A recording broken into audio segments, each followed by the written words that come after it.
ba tigil-tigilan mo ng katatawag sa akin? Charito, I'm sorry, I'm sorry. Sana mapatawad mo ako. Huwag ka na magalit sa akin, ha? Ano ba nangyayari sa'yo? Ha? Charito, lahat sila galit na sa akin and I don't think makakaya ko kung pati ikaw magalit sa akin. Ano ba ibig mo sabihin? I'm not the man that you think I am. Sana matanggap mo ako ulit. Kahit galit na galit sa'yo ang anak ko, ha? Kahit buwisit na buwisit ako sa'yo, Arnaldo, ha? Of course, tatanggapin kita. Thank you, Charito. Thank you.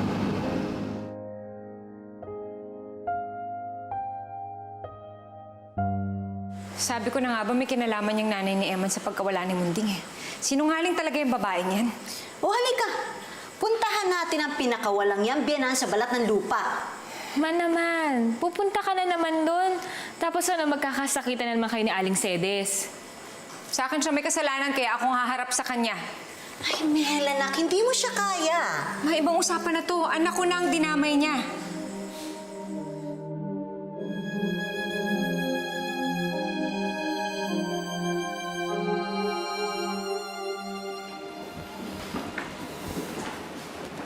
Tito, maraming salamat ha. Sige, alagaan mo nanay mo. Mars, ingat kayo. Ano kuya? Inaway ba na naman ni Ate Mel si nanay? Pwede ba, Carla? Huwag ka nang magtanong. Okay na lahat. Nahanap na si Munding. Ay, nahanap na daw si Mundi. Sinabi niyo na sa kanila yung totoo? Anong sinabi? Sinabi nino? Ma! Nasaan si Tito? I don't know. Where is he? Hindi ko alam. Wala ba siya dito? I don't know kung babalik pa siya dito. Well, good. Because I don't want you to take him back. Gago yun. Watch your word! Ano sinasabi mo? Ma, hindi niyo ba alam? Rapist siya.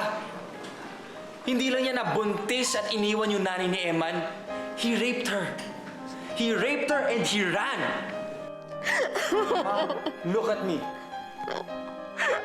Kaya naman pala gustong-gusto niya makuha yung amor ng anak niya. He's been guilty this whole time. He's been Sisiraan mo lang guilty. ang asawa ko dahil galit ka sa kanya. Oh, why don't you believe me? No. Tawagan niyo pa si Mel. Ma, I'm sorry. You married a rapist. No! Kriminal siya. No! Sinisiraan mo lang ang asawa ko din. Hindi totoo yan! Hindi totoo yan!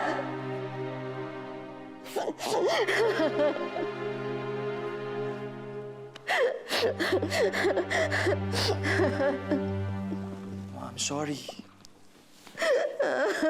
Hindi totoo yan din.